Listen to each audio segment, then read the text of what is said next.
Ngayon, mga palangga, ang mga eksenang ganap, okay, may nag-comment patungkol kay Pangulong Duterte na aresto na daw ba? I don't think so. Walang aresto kasi nabasa ko na hindi daw papayagan wala daw, according to the PNP, na wala daw, hindi daw nila papayagan na magkakaroon na maaresto ang Pangulong Duterte at dyan sa ICC na yan.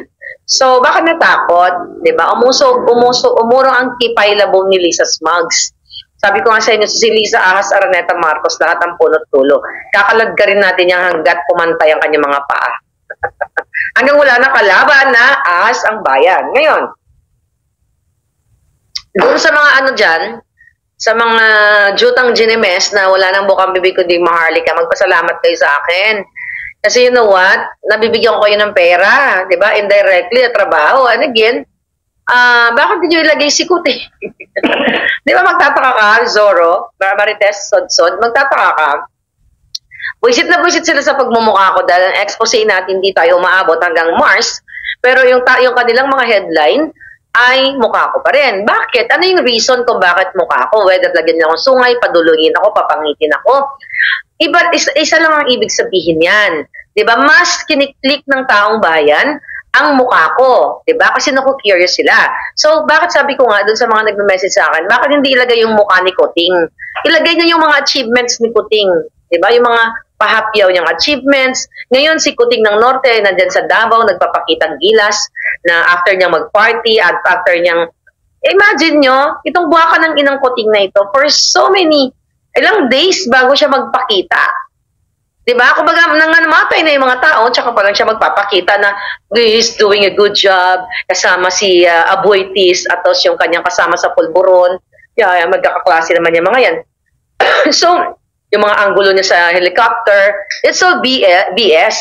And it's lahat ay mga pakitang tao. Okay, so kahit ano pa ang gawin ni Kuting ng Norte, kahit tumambling siya, kahit magyakap-yakap siya ngayon sa mga biktima ng Davao calamity, ay wala na rin effect yan. Kasi palubog na nga siya. Palubog na, lumulubog na, parang bagyo, di ba? Lumulubog na siya. Nagtatapang-tapangan na lang siya at naglakas-lakasan na lang siya. Kasi weak talaga. Okay? 1 week bago magpakita, sabi ni Jay Santiago, hindi naman si Jay Santiago, hindi naman ikaw yung nagnanakaw diyan sa sa Philippine Ports Authority, hindi naman ikaw yung chief diyan. Di ba? Just kidding, Jay na lang para hindi makapangalan si Jay. So after a week bago siya magpakita, ay nagganda, hirap-hirap na ang taong bayan at napilitan na lang yan siya. Kasi nga galit na galit, kung ano yung galit ni Kuting ng Norte at ni Lisa Smugs, kasi kontrolado yan si Kuting, sa mga Duterte, ayun na nga nadadamay yung taong bayan, nadadamay ang mga biktima. At ngayon, ang pag-uusapan natin ngayon, mga palangginging, ay ang balasahan o babalasahin ang mga puting ahas. Ang memo ni Lisa Smugs. Okay, babalasahin. Oh, by the way, sa lahat ng mga hindi pa nakapalo sa aking Facebook page, huwag po kayong maligaw. Uulitin ko, dyan po kayo tumingin sa link sa baba. Yan ang right page ko. And also, yung right Boljak TV naman natin dito sa YouTube. Kasi nga, ginagaya or pinifake ni Lisa Ahas Smugs para maligaw po kayo doon. Para makita niya kung sino ang mga puting ahas na nagsusumbong sa akin. Whether you're not from the government, you're random people from different barangays o from OFW, tandaan ninyo, pag naligaw ang message ninyo papunta kay Lisa, pwede kayong gurgurin. Kaya doon kayo mag-message sa balitangmaharlika@gmail.com. Di po kayo mapapahamak dyan kasi ako talaga ang makaka-receive ng inyong email. So yan ngayon, in connection sa ating vlog today. Nababalasahin ni Lisa Smugs nandiyan ko lang muna yung email ko, mamaya ko tanggalin. Okay? Babalasahin ni Lisa Smugs itong road tag, okay? Road tagging o yung mga appointee ni Rodrigo Duterte at ni Rodriguez. So, dalawang ibig sabihin yan. Kasi talaga, nung December 2, noong February 2, 2024, okay, 5 days ago, ay nag-release ng memorandum si Ahas through Presidential Management Staff, PMS. Sino po ba ang nasa likod niyan? Sino ang tauhan o kasabwat ni Lisa Ahas para gumawa ng kabalbalan dyan? Kundi yung si Elaine Querat Masukat. Na-vlog na rin natin yan. Dahil sangkot yan siya sa mga illegal din dyan sa gobyerno. Okay? So ngayon, mga palangga, yung mga palakasan, yung mga appointments dyan sa government. Ngayon, bentahan and everything. So nag-release si Ahas through Presidential Management Staff Memorandum. Ang sabi dito, all heads of departments, agencies, offices, and instrumentalities, including government-owned corporations, the GOCCs, the government financial institutions, GFIs, and state universities, and colleges. Okay, the senior undersecretary and head. Okay, submission of what? Updated documentary requirements by presidential appointees. So, ayan, nabasa nyo na. So, upon the directive of the executive secretary, all incumbent presidential appointees appointed, ito, tandaan nyo, all incumbent presidential appointees appointed before February 1st of 2023 are directed to submit their updated personal data sheet and clearances from the Civil Service Commission, National Bureau of Investigation, Office of the Ombudsman, and Sandigan Bayan. The heads of department, agencies, offices, instrumentalities, GOCCs, GIFs, and SUCs must ensure compliance by all presidential appointees under his or her agency. All requirements must be submitted to the presidential management staff within 30 days from the issuance of this memorandum. So, anong ibig sabihin nito, palangga? So, babalasahin, utos ito ni Ahas. Okay? Ang utos ni Ahas, babalasahin at tatanggalin yung mga ma-identify nila, sa masusing pag-aaral at naggastusan ng pera ng bayan, tatanggalin nila yung mga, may magchuchu sa kanila na ito ay connected kay Rodrigo Duterte o kay Vic Rodriguez. Kasi mga palangga, itong utos na ito ng PMS na ito ay nakakadagdag ng pagbagal ng pag-usad ng ating bayan. Bakit kamo? Ibig sabihin, itong gobyernong hinayupak na ito, di ba? Kailan na ba siya umupo, di ba? June of 2022.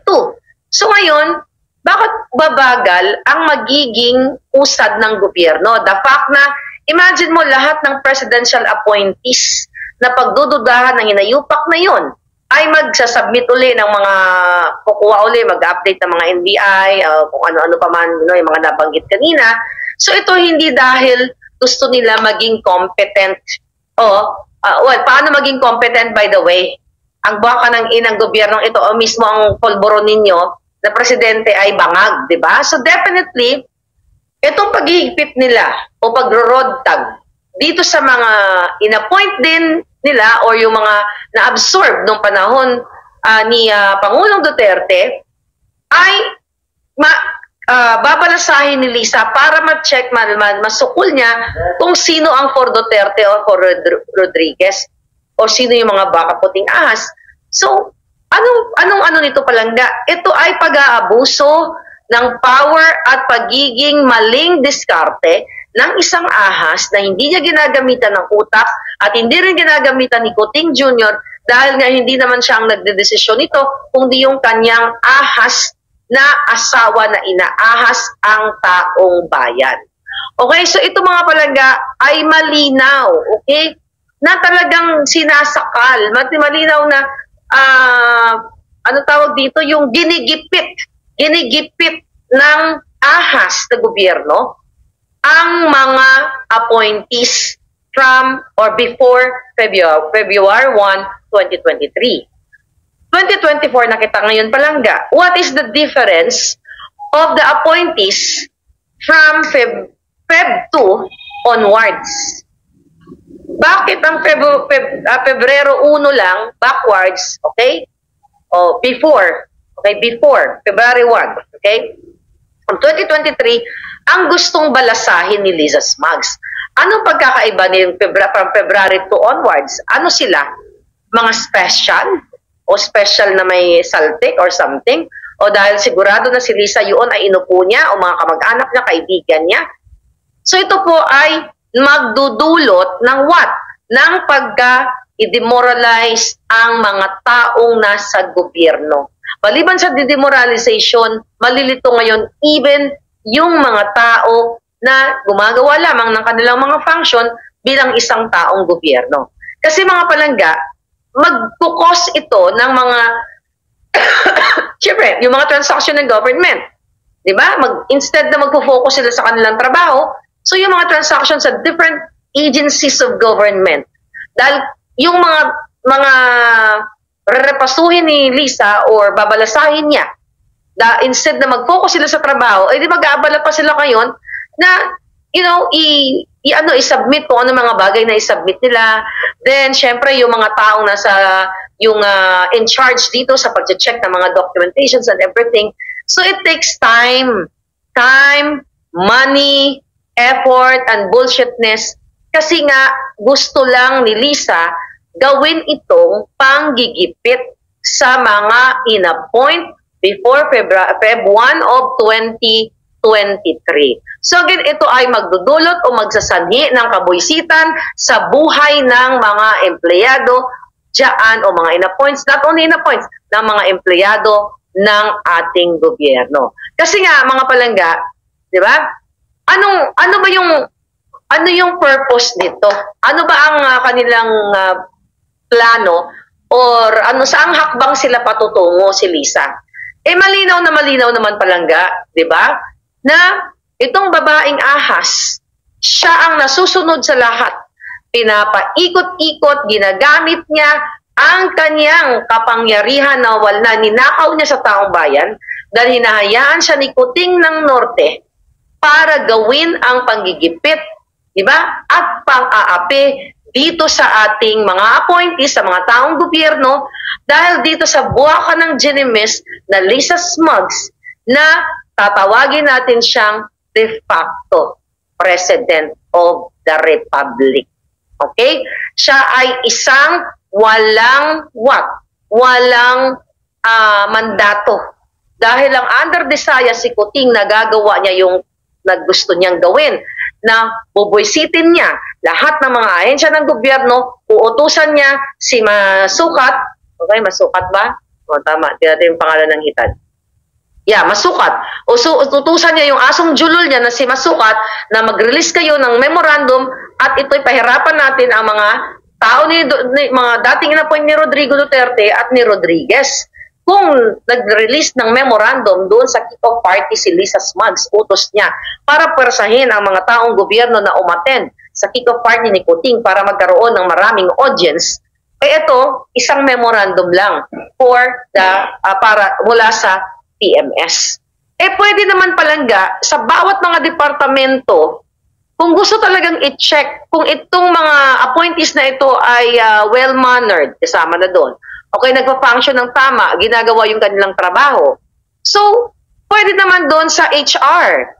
Diba? Sa human resource, may mga human resource naman bawat department. So, bakit kailangan pang dumaan sa mga kamay ng PMS, which is alam ng taong bayan, ngayon alam nyo na, alam ng mga tao sa gobyerno na si Liza Smugs ang nagmamando dyan kay Masukat, nagbabando sa lahat na yan, para guluhin ang takbo ng gobyerno. The fact na ang gulo-gulo na nga, lalo pa niyang guguluhin. Kaya sabi ko, ito ay magdudulot o ahantong ito sa pagbagal ng serbisyo ng ating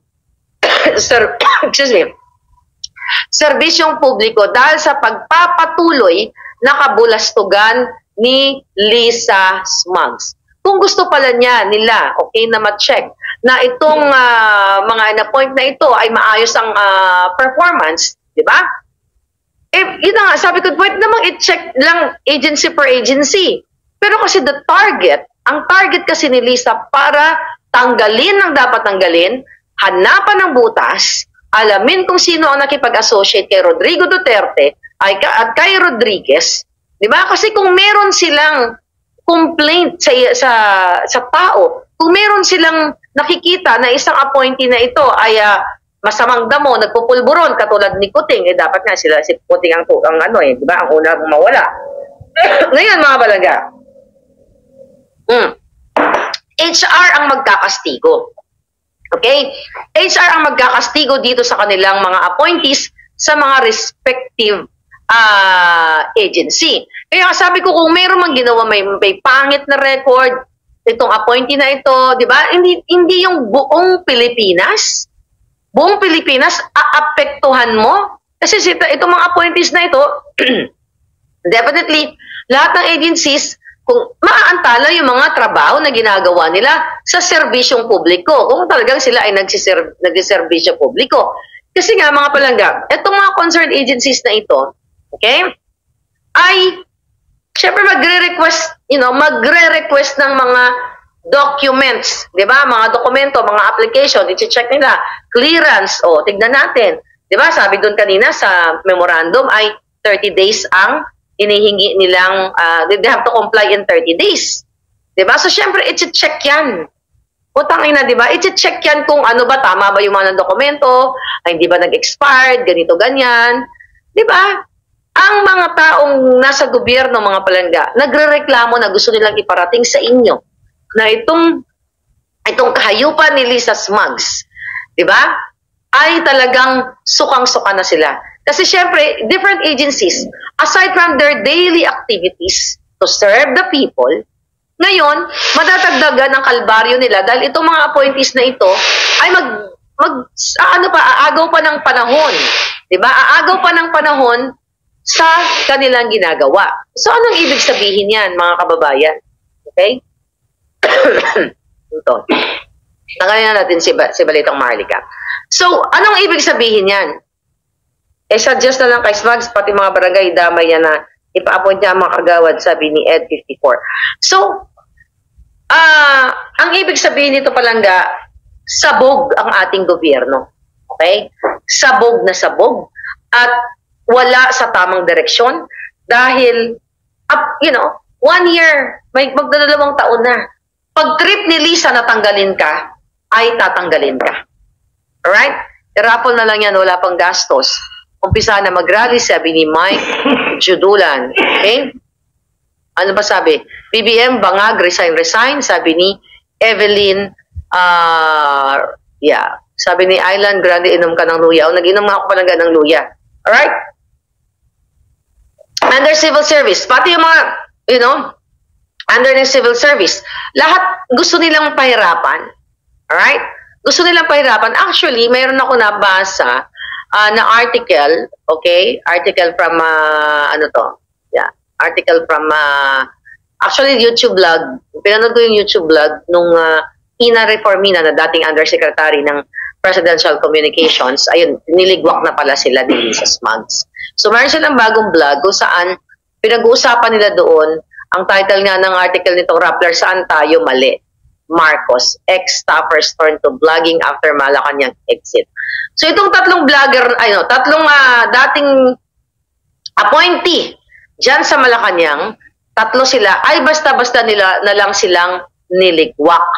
Okay? Actually, pinanood ko at sinasabi dito sa article na ito na prior dun sa Malacanang appointment sa PCO, okay? Sa Presidential Communications, ay itong si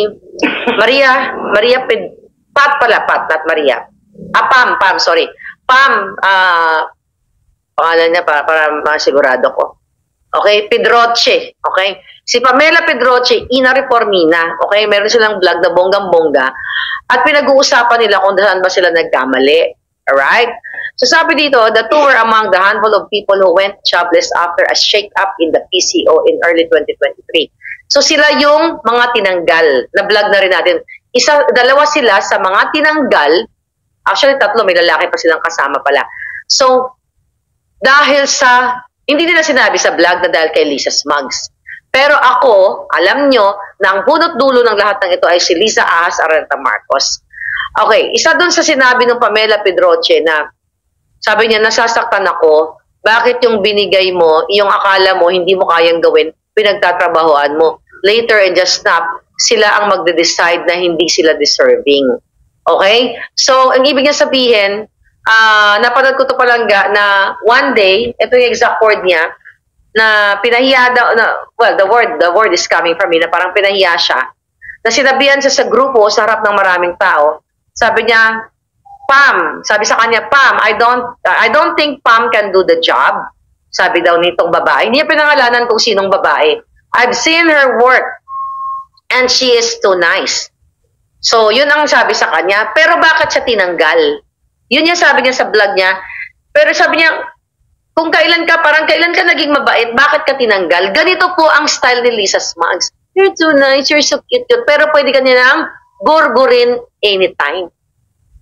Diba? Gurgurin ka niya anytime.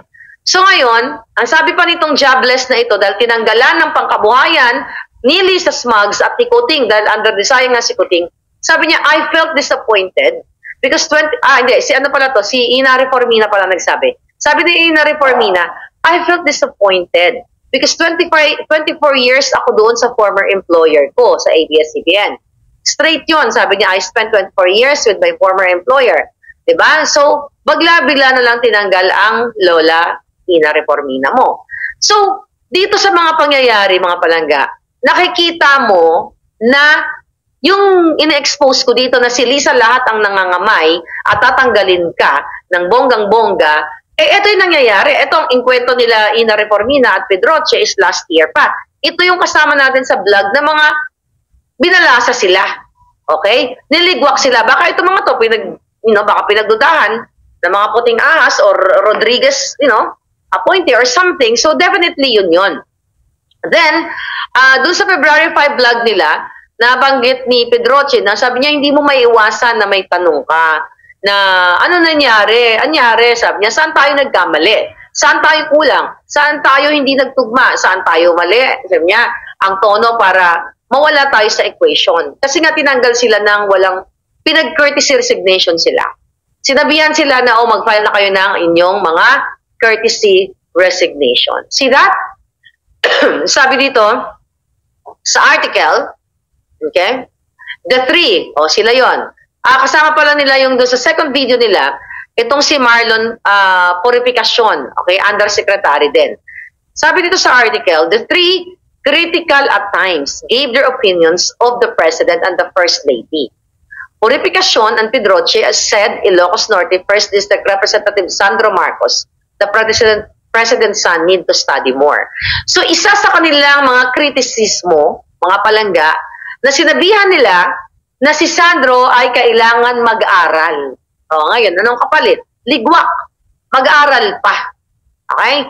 The two also offered advice to First Lady Lisa Marcos. Inamin na sa kanilang vlog na nag-offer sila ng advice sa ahas nilang boss. Right? Ang sabi daw, kay Lisa Ahas, ang daming legacy ni First Lady Imelda Marcos.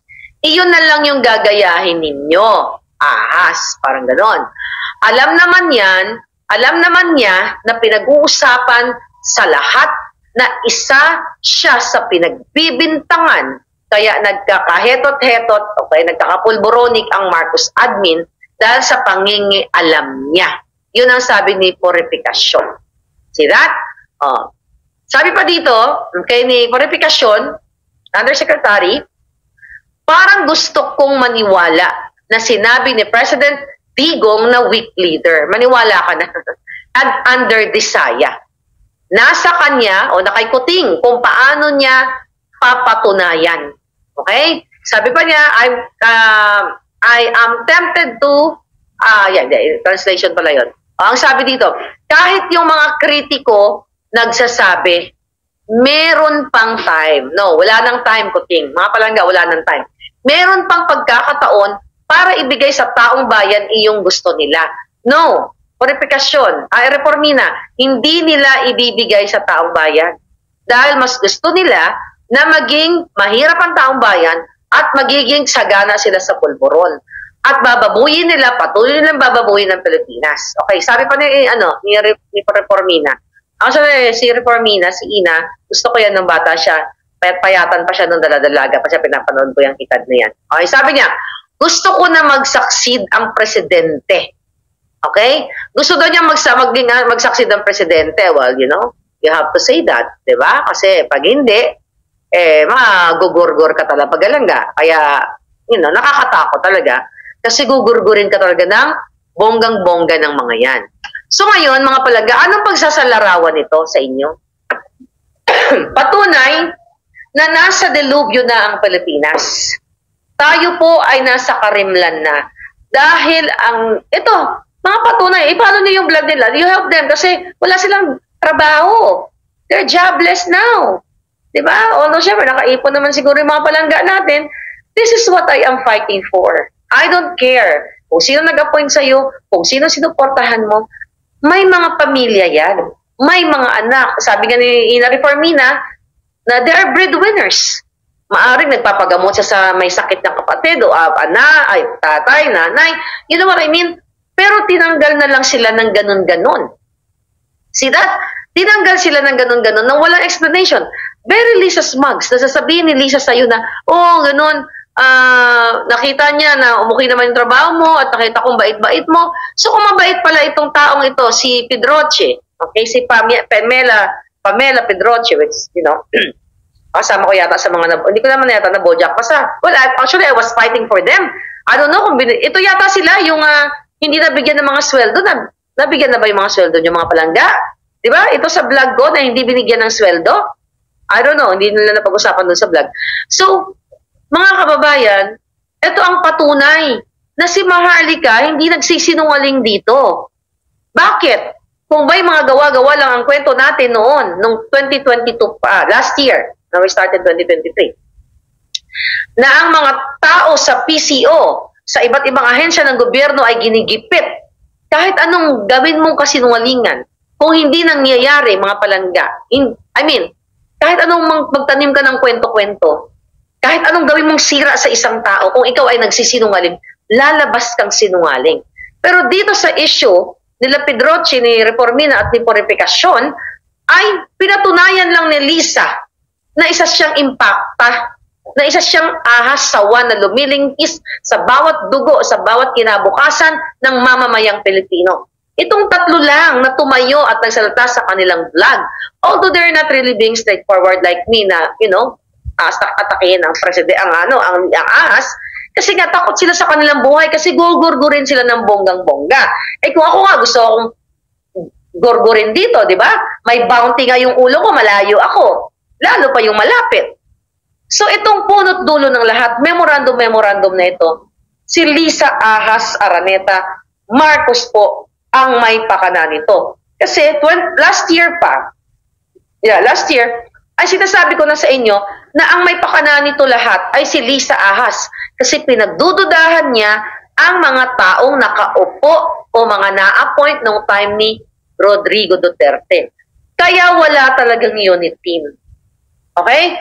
Kung may unit team, kung matino ang buwaka ng inang gobyernong ito ni Ahas at Kuting, dapat kahit na sinong inupo dyan, si Rodrigo, ano man yan, appointee ni Rodrigo o ni Rodriguez, mga kababayan, dapat ayusin nila para magkaroon ng effective and harmonious relationship within the presidential communications or other agencies. Mga putang ina, ultimo ngang French fries ipinagdamot yung potato corner. Sila lang ang gustong lumamon, mga high-ups ng presidential communications, ipagdadamot, di ba? So nakita mo talagang bangag na bangag ang buwaka ng inang ahas na ito.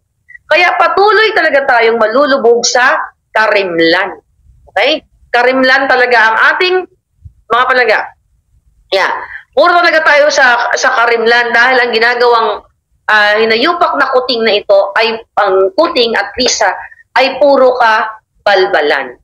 Nawala ng trabaho yung mga yan. Alam mo, naiyak-iyak nga yung si Pamela Pedroche. Alam mo, you know what?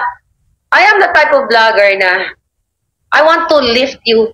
You know, kung gusto nyong makilala, I've been helping so many people, you know, na gusto magpasikat. Just, you know, sometimes, kahit anong pilit mo kasi, kahit anong lift mo sa tao, kung wala talagang qualities, quality ng walang puso, you know, hindi mo talaga mapapaangat yun. Parang ganito yan eh. Kahit anong pukpok mo sa isang tao, magtrabaho ka, pero tamad, hindi talaga asenso. Mag-aral ka, pero tamad mag-aral, forever maging miserable ang buhay.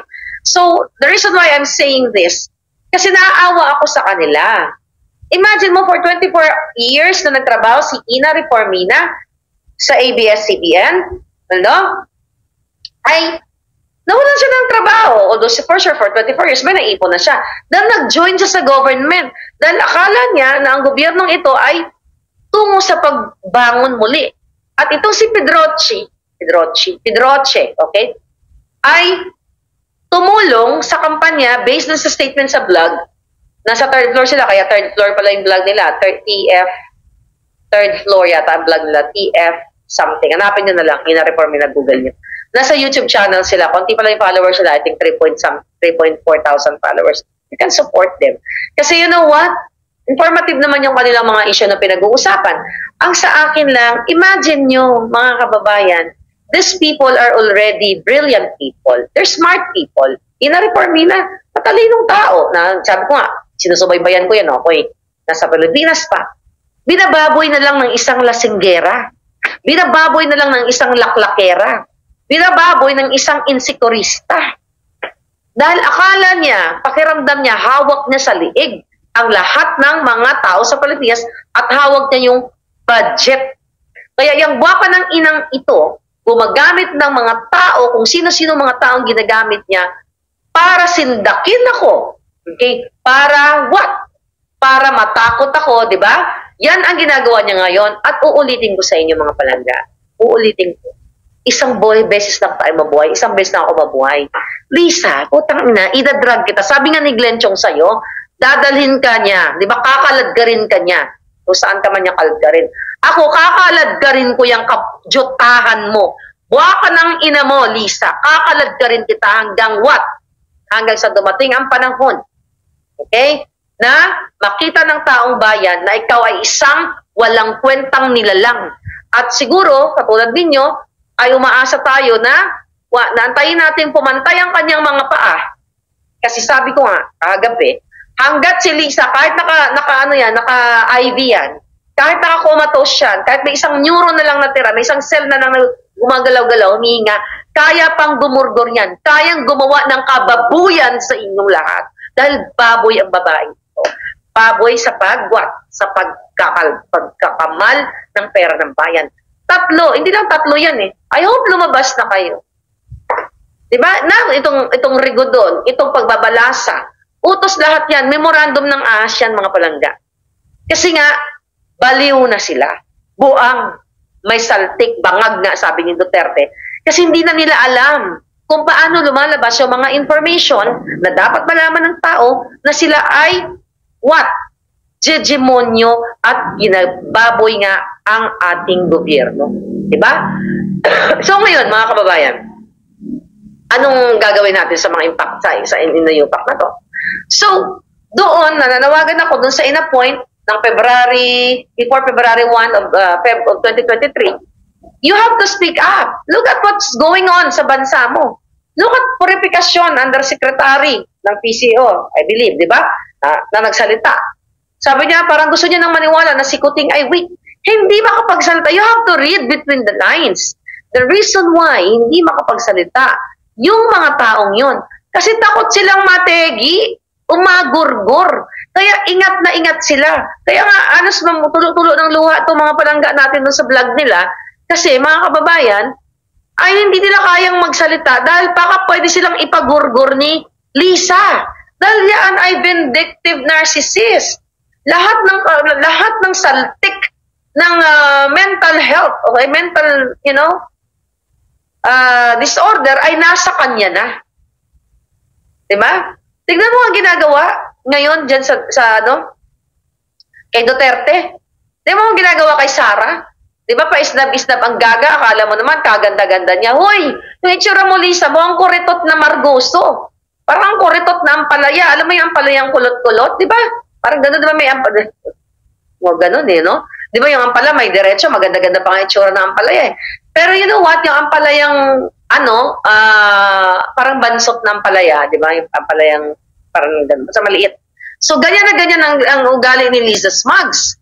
Jojo Regalado from Pontevedra, Capiz. Uy, kumusta ka mo nami? Wala palangga ang bayi-bayi. Oh my God, I miss bayi-bayi in Pontevedra.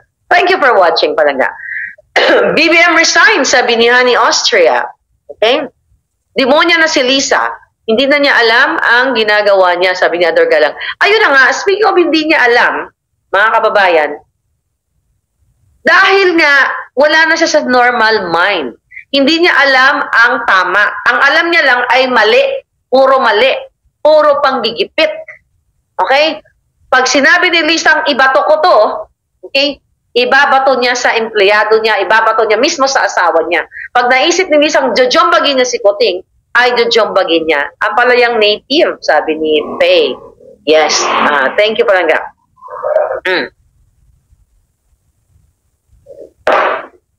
Ngayon, mga kababayan, grabe, alam mo, kasi check ko lang sa balita. Si Kuting nagpa-cute-cute doon sa Davao, o at least nagpa-cute-cute siya doon for 1 week bago siya nagpakita. Sabi nga, it's better late than never, ika pa rin ng tao. Pero doon mo makikita na inunan niya party, inunan niya ang inom, doon sa Malacanang, inunan niya yung kakapritsyohan niya, yung kahayupan niya, hinuli niya yung, kumbaga, less priority niya. Okay? Okay, yung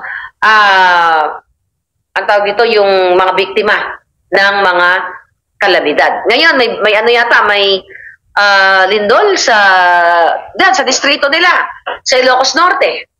Di ba? At by the way, sinabi din pala ni Purificacion na gusto niya nang maniwala na si Kuting ng Norte under Bisaya. Ako na I will take out the words from your mouth, Purificacion. Tangay na, talagang under Bisaya. Okay? Sabi ni Bernie Abilar, paano ka makontak? Mag-ano ka palang mag-email ka sa akin ng bonggang-bongga, balitangmaharlika@gmail.com. Okay, tinegi na ba si Political Witch Boy? Ay, oo, tinegi na nila. Tinegi na nila si Political Witch Boy na wala na, shoutout kay Political Witch Boy. Tinegi na naman ni Lisa ang blog ang Facebook page ni Political Witch Boy. Hayaan mo, mabubuhay uli yan si Political Witch Boy. Shoutout kay Political Witch Boy kung nandito siya. Mabubuhay uli yan. Tignan mo ako, di ba? Tinegi nila yung dalawang Facebook page. O, nabuhay tayo sa Maharlika Network. At meron tayong Boljakan. Okay?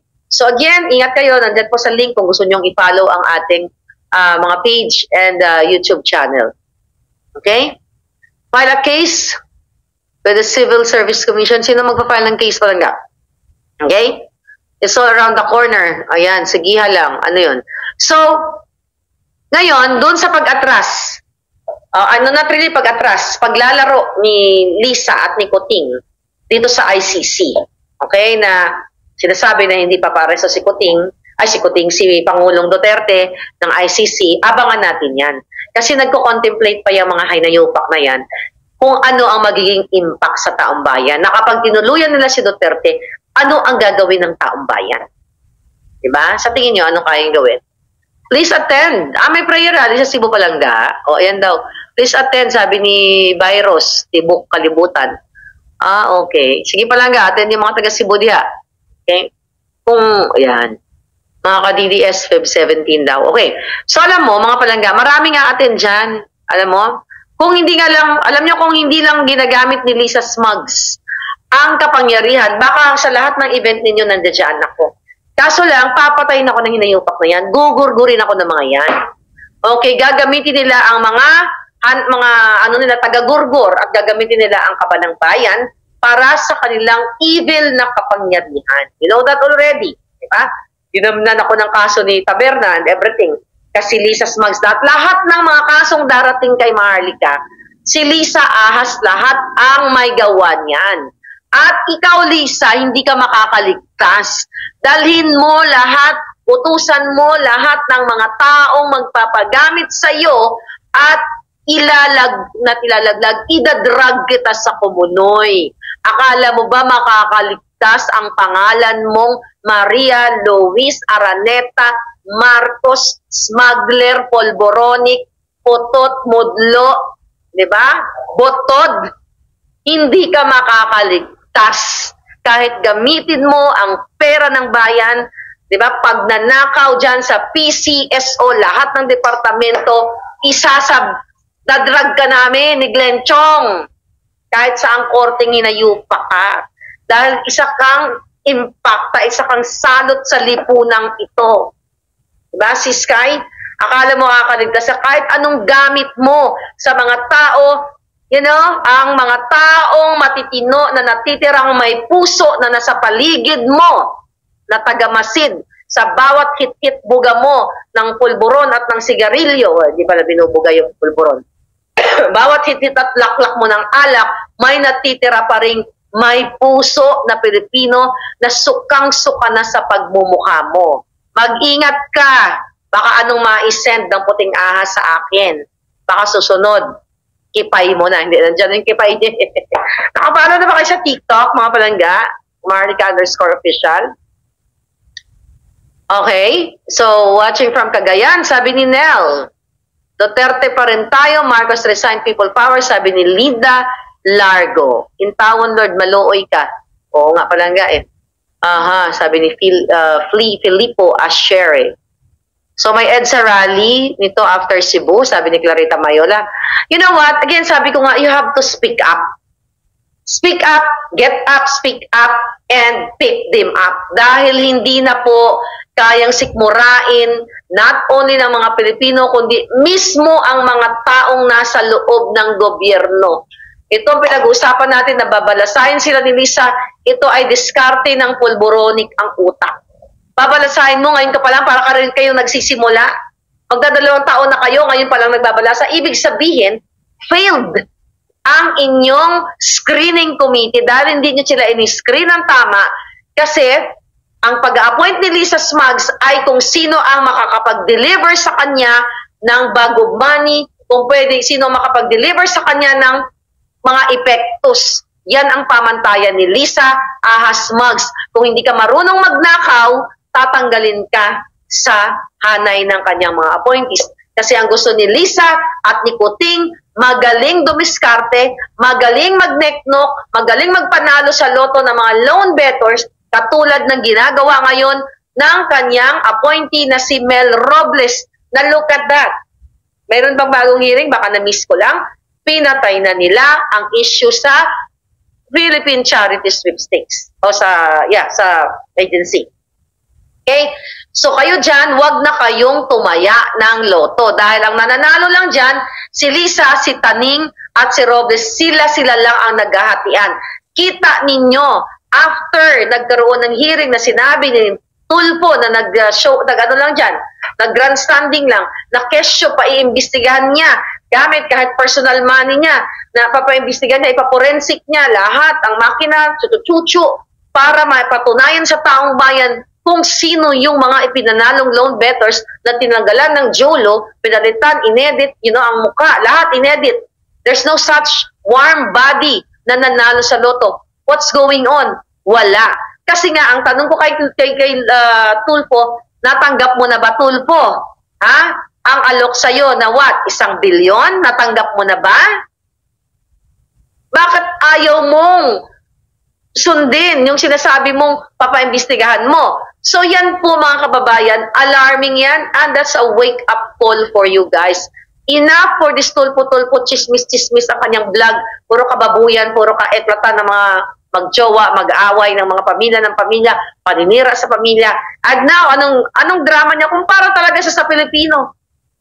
Kumpara siya sa Pilipino, dapat i-bit-bitin niya yan si Robles para patunayan sa taong bayan na iyan ay kasabwat sa graft and corruption, kasabwat sa pag-aabuso ng power, kasabwat sa illegal activities ng bayan. That's why we are still called as a third world country.